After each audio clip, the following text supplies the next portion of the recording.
नमस्कार, मैं वाग्मिता सिंह आप सबके समक्ष आज कक्षा 6 के विषय हिंदी के पाठ्य पुस्तक बसंत भाग 1 के नादान दोस्त पाठ कर लेकर प्रस्तुत हूँ।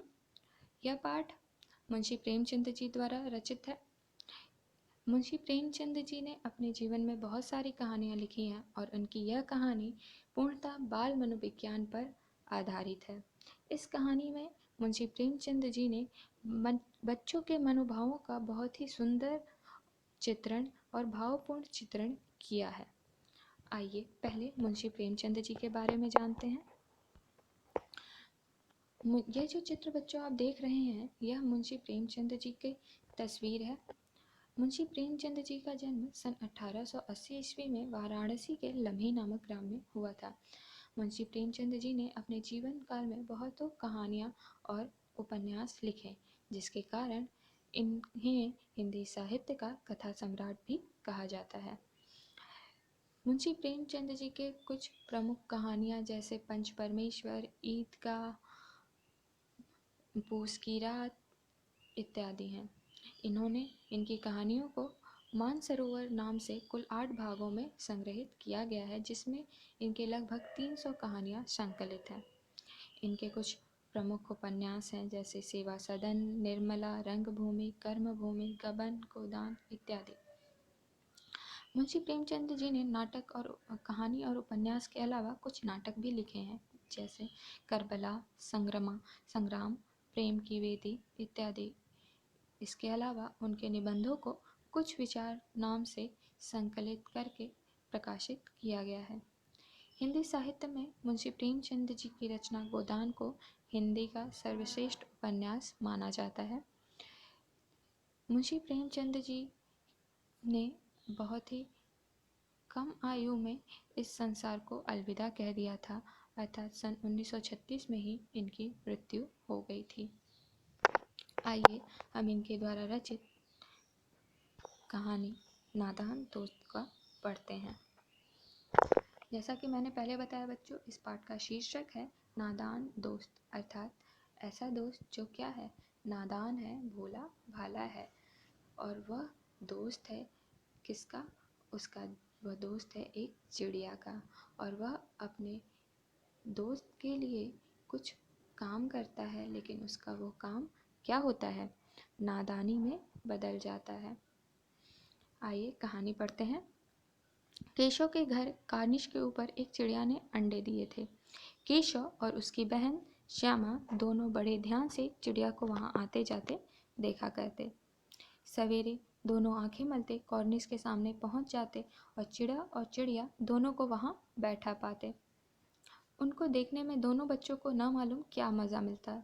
दूध और जलेबी की सुध यानी होश भी न रहती थी। जैसा कि आप लोग चित्र में देख पा रहे हो बच्चों, दो बच्चे हैं और वो अपने घर के कॉर्निश यानी छज्जे के ऊपर देख रहे हैं उत्सुकतापूर्वक। वैसे ही जो केशव और श्यामा, केशव भाई है और श्यामा उसकी बहन है, वो दोनों भी उत्सुकतापूर्वक बिना किसी और चीज़ के सुध किए, होश किए, वो अंडों को और चिड़ियों को देखा करते थे। और उनके मन में तरह तरह के सवाल उठते थे, जैसे अंडे कितने बड़े होंगे, किस रंग के होंगे, कितने होंगे, क्या खाते होंगे, उनमें से बच्चे किस तरह निकल आएंगे, बच्चों के पर यानी पंख कैसे निकलेंगे, घोंसला कैसा है। लेकिन इन बातों का जवाब देने वाला कोई नहीं।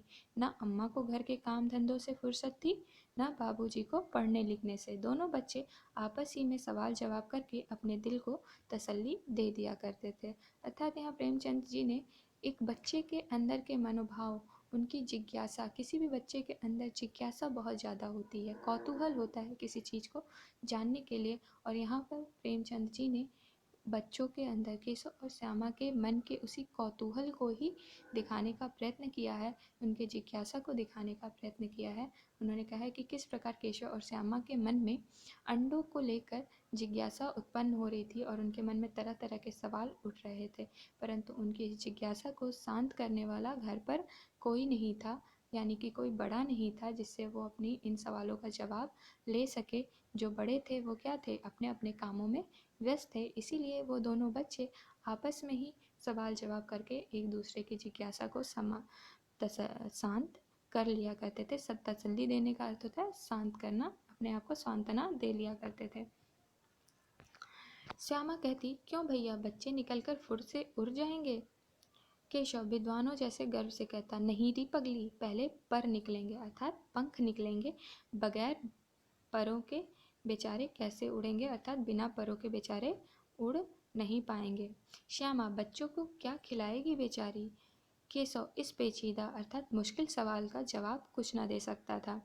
इस तरह 3-4 दिन गुजर गए। दोनों बच्चों की जिज्ञासा अर्थात जानने की इच्छा दिन दिन बढ़ती जाती थी। अंडों को देखने के लिए वे अधीर यानी कि बेचैन उठते थे। उन्होंने अनुमान लगाया कि अब जरूर बच्चे निकल आए होंगे। उन्होंने अंदाज लगा लिया या अनुमान लगा लिया कि अब बच्चे निकल आए होंगे। बच्चों के चारे का इंतजार अर्थात उनके खाने पीने का सवाल अब उनके प्रश्न अब उनके सामने था। चिड़िया बेचारी इतना दाना कहाँ पाएगी? सारे बच्चों का पेट भरे गरीब बच्चे भूख के मारे चूं चूं करके मर जाएंगे। यह बच्चों के मन के अंदर की कल्पना थी। वो सोच रहे थे कि इतनी छोटी सी चिड़िया अपने इतने सारे बच्चों के लिए खाना कहाँ से जुटा पाएगी, और उन्हें लग रहा था कि कहीं बच्चे भूख के मारे चूं चूं करके मर न जाएं, अर्थात भूख के पीड़ा से कहीं मर न जाएं। इस मुसीबत का अंदाजा करके दोनों घबरा उठे। दोनों ने फैसला किया कि कॉर्निश पर छज्जे पर थोड़ा सा दाना रख दिया जाए। श्यामा खुश होकर बोली, तब तो चिड़ियों को चारे के लिए कहीं उड़कर ना जाना पड़ेगा ना?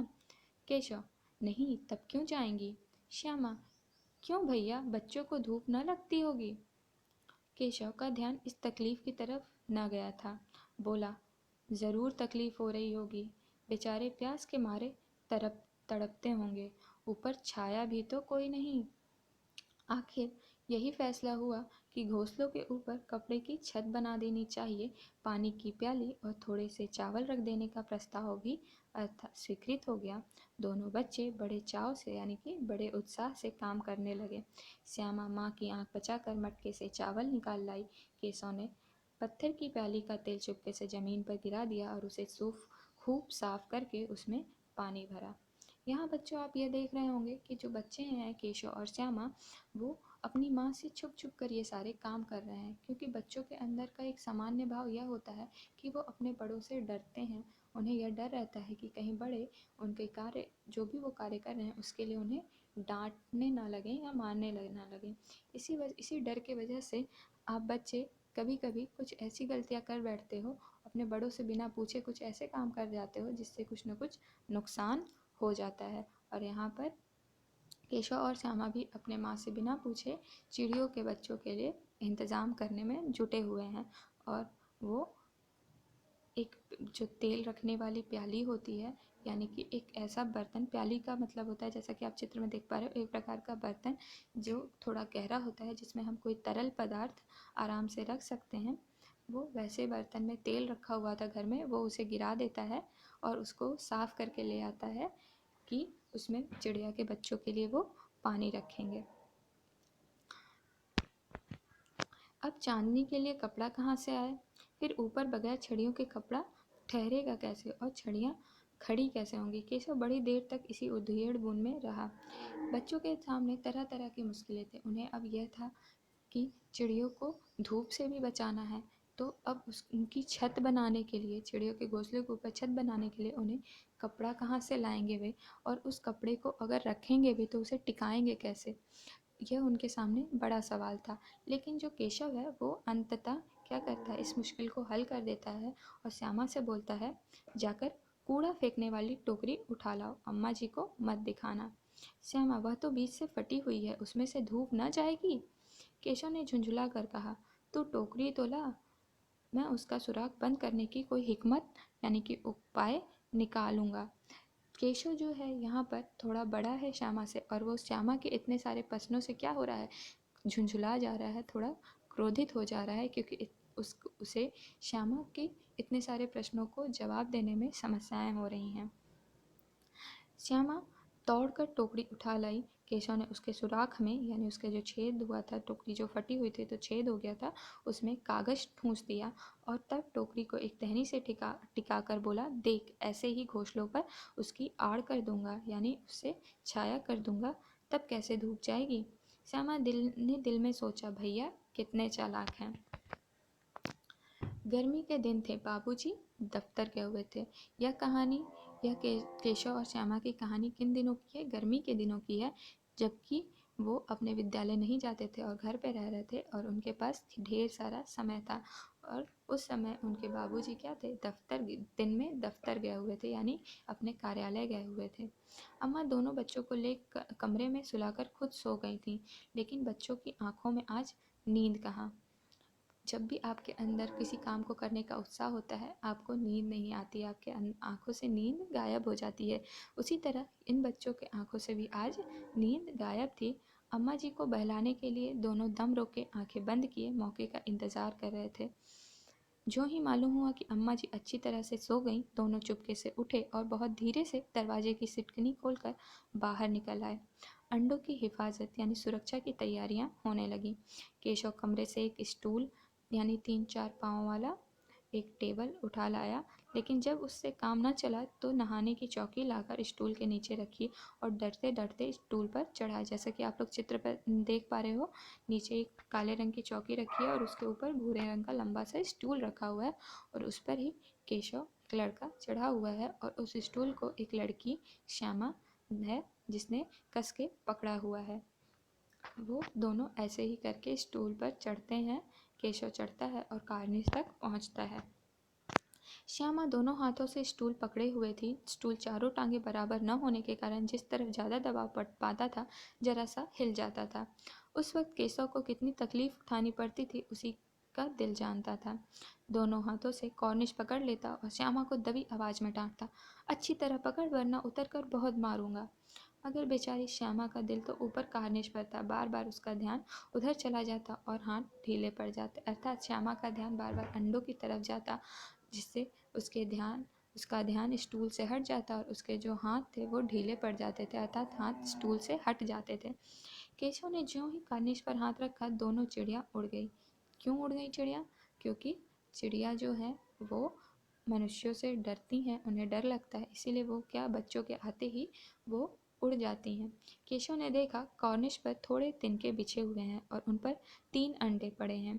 जैसे घोंसले उसने पेड़ों पर देखे थे वैसा कोई घोंसला नहीं है। यानी केशव ने अपने मन में जो कल्पना की थी कि ऐसे घोंसले होंगे, उसकी कल्पना उस अनुसार वहाँ कॉर्निश पर वैसे घोंसले नहीं होते हैं, अर्थात वो जैसा पेड़ों पर देखता आ रहा था घोंसला, वैसे घोंसले नहीं होते हैं। श्यामा ने नीचे से पूछा, क्या बच्चे हैं भैया? अर्थात कितने बच्चे हैं भैया? केशव, 3 अंडे हैं, अभी बच्चे नहीं निकले, अर्थात अभी अंडों से बच्चे नहीं निकले थे। श्यामा, जरा हमें तो दिखा दो भैया कितने बड़े हैं। श्यामा के मन में बार बार क्या हो रहा था? उसका उत्साह उछाल मार रहा था, उसकी जिज्ञासा उछाल मार रही थी और वो बार बार केशव से बोल रही थी कि उसे भी अंडे देखने हैं। केशव, दिखा दूंगा, पहले जरा चिथड़े ले आ। चिथड़े यानी फटे पुराने कपड़े ले आ, नीचे बिछा दूँ। कहाँ नीचे बिछा दूँ? कॉर्निश पर ही अंडों के नीचे बिछा दूँ। बेचारे अंडे तिनकों पर पड़े हुए हैं।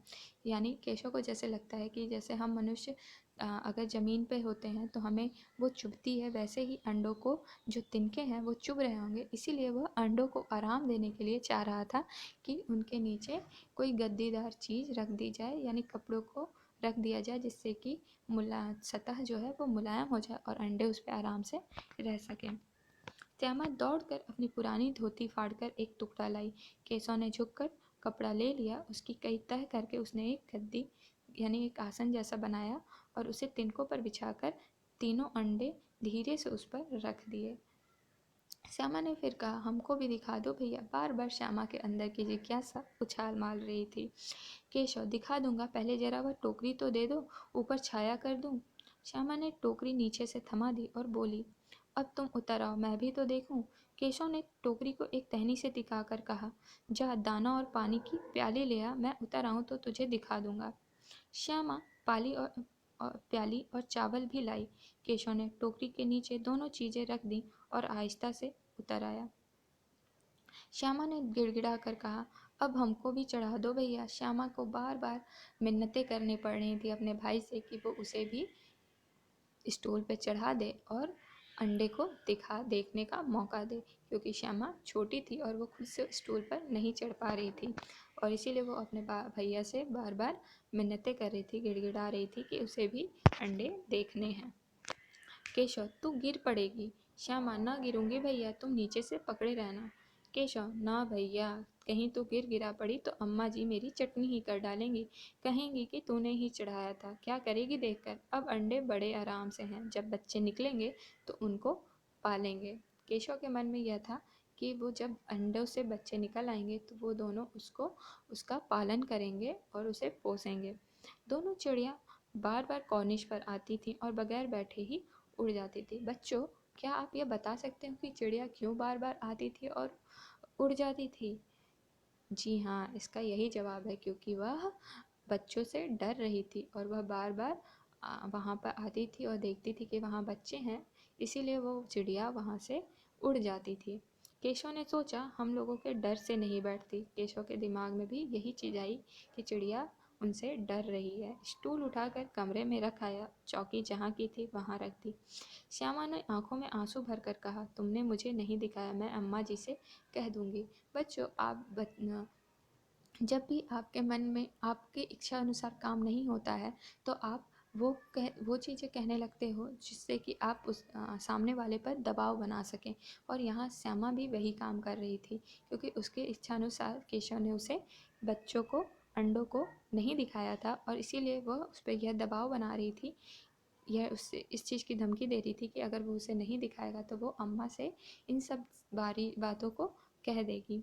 केशव, अम्मा जी से कहेगी तो बहुत मारूंगा, कह देता हूँ। और केशव भी अपने बड़े होने का फ़ायदा उठा रहा था और उसे डांट रहा था कि अगर तुम अम्मा से कहोगी तो मैं तुम्हें मारूंगा। श्यामा, तो तुमने मुझे दिखाया क्यों नहीं? केशव, और गिर पड़ती तो चार सर ना हो जाते?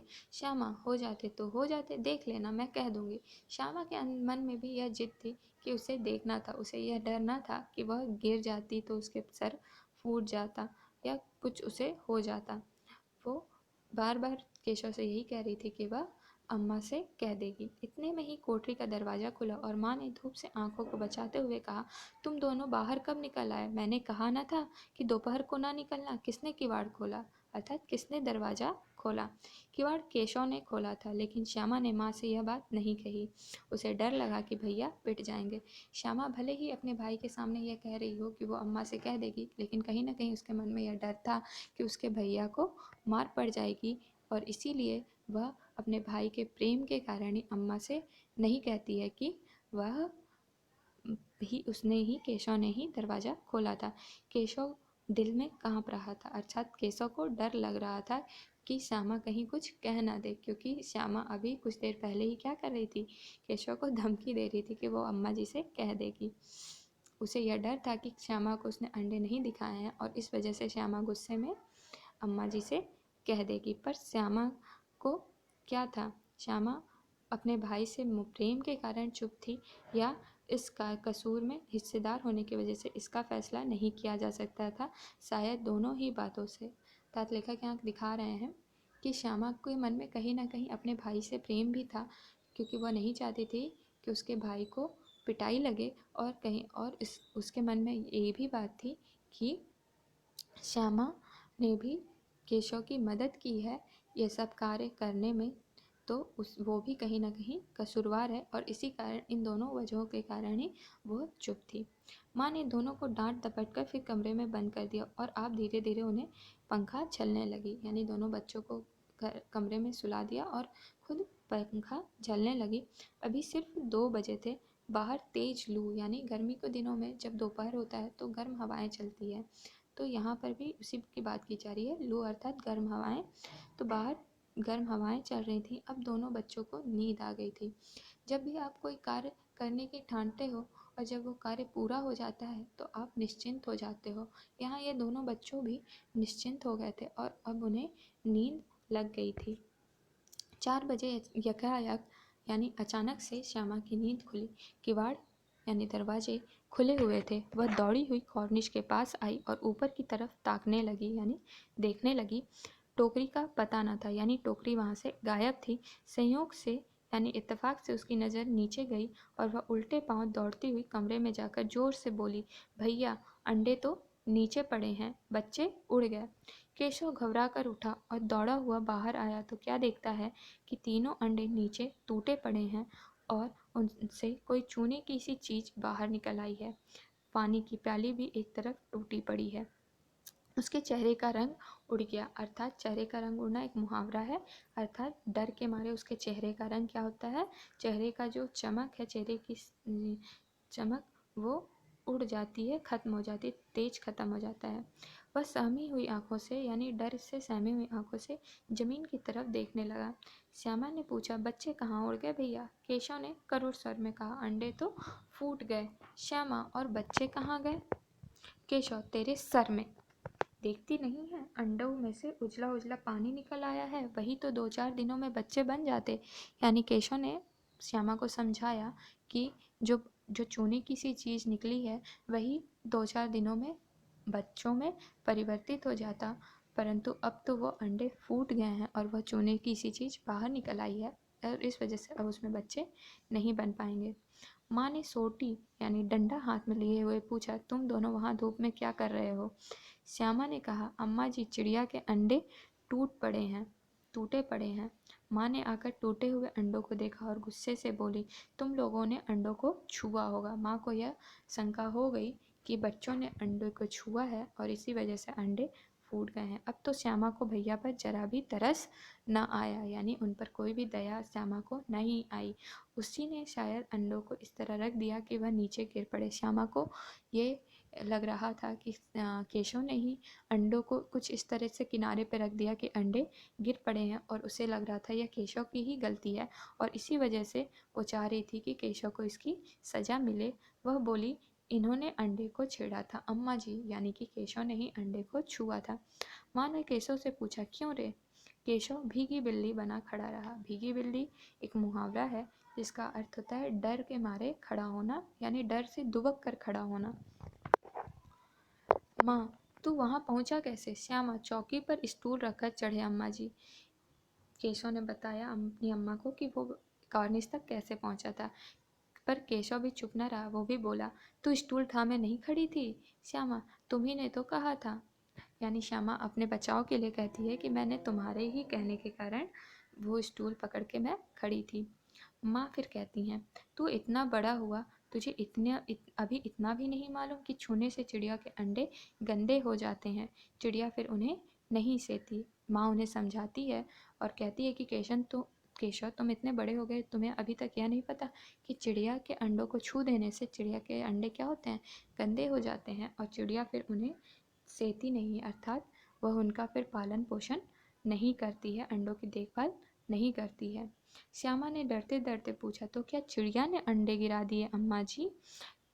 के श्यामा को अब समझ में आ रहा था कि केशव की यहाँ गलती नहीं है, यहाँ गलती यह हुई है कि उन्होंने अंडों को छू दिया है और चिड़ियों ने अपने आप से ही उन अंडों को गिरा दिया है।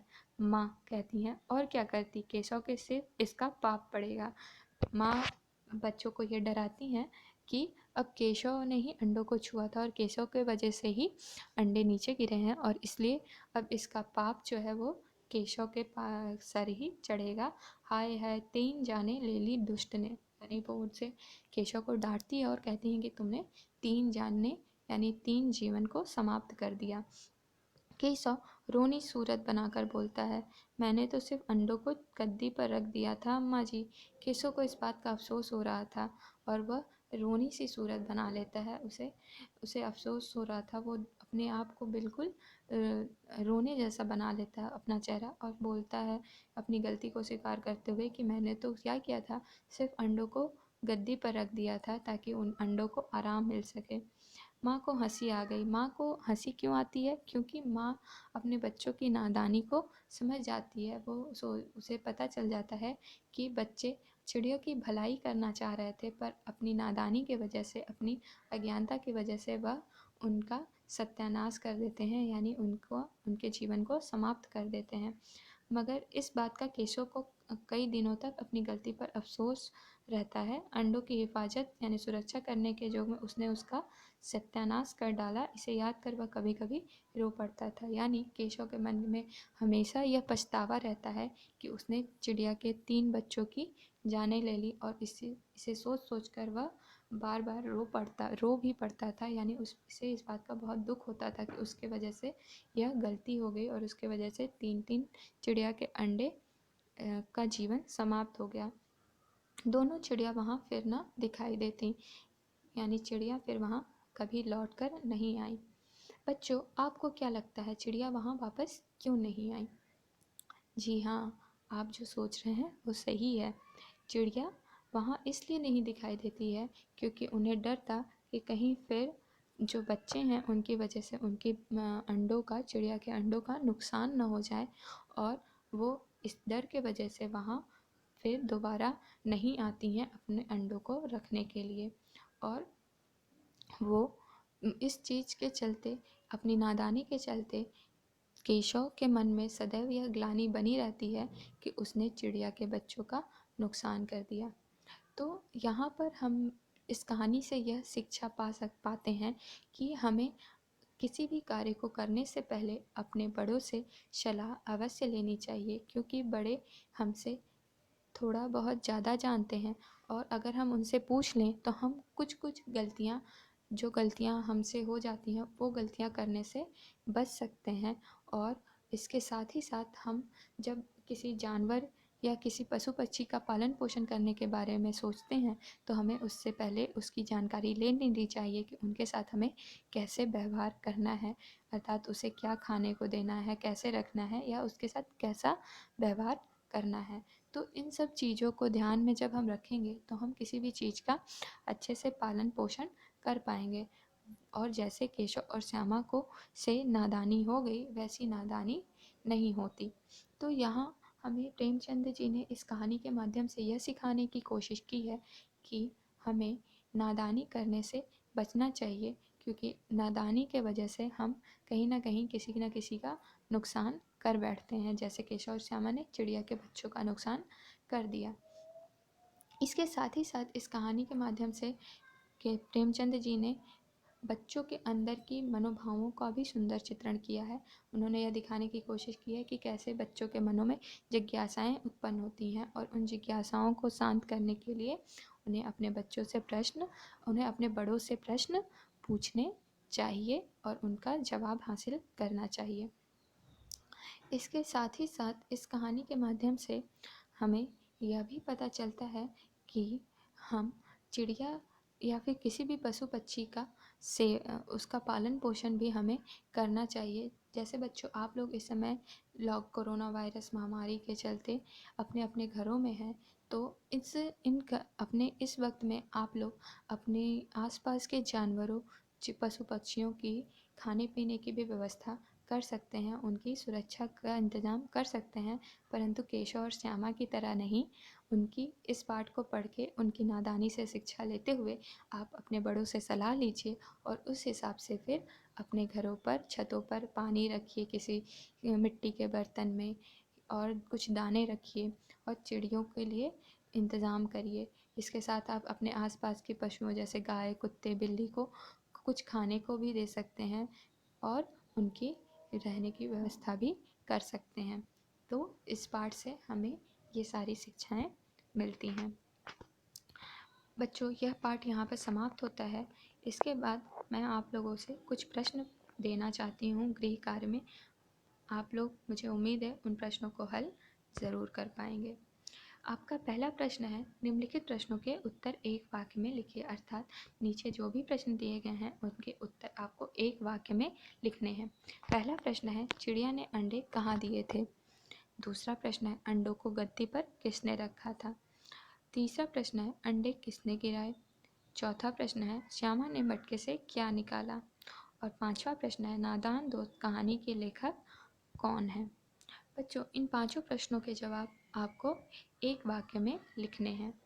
इसके साथ ही साथ दूसरा प्रश्न है आपका मिलान करने का। आपको एक तरफ शब्द दिए गए हैं और एक तरफ अर्थ। आपको सही शब्द का सही अर्थ से मिलान करना है। जैसे आपके शब्द है कार्निश, लू, यकायक, चाव और किवाड़, और उसी के सामने अर्थ रखे हुए हैं अचानक, दरवाज़ा, छज्जा, गर्म हवा और उत्साह।